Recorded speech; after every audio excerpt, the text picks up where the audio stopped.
Hello mga palangga, good evening. Kumusta po tayong lahat? At nandito naman ako ulit at magluto ng ulo ng salmon na sinigang sa miso.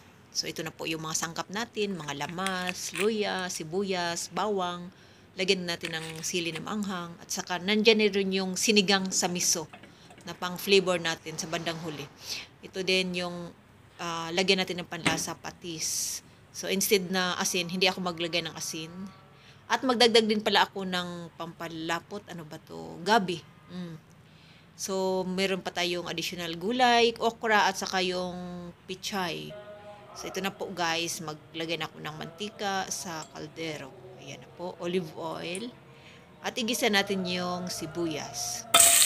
At lahat na sila, ihulog na natin para isang. Ayan na po. Tapos, halu-haluin lang siya.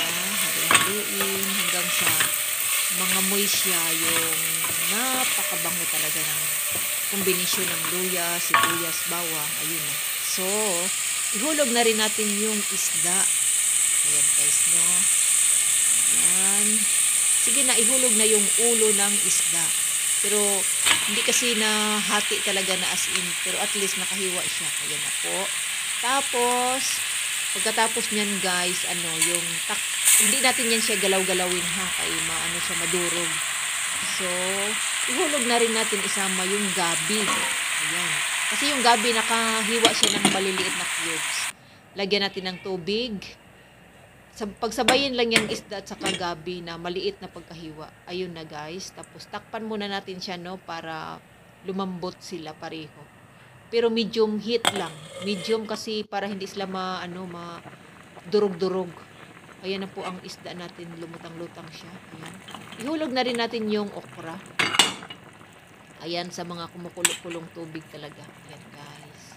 Pang yummy-yummy.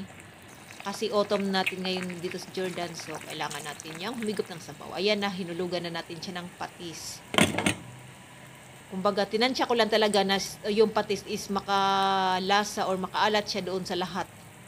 Sa tubig, sa mga gulay at saka sa isda. Ayaw ko na kasing magdagdag pa ng asin. Ayun na po, takpan natin ulit. Pakuluin.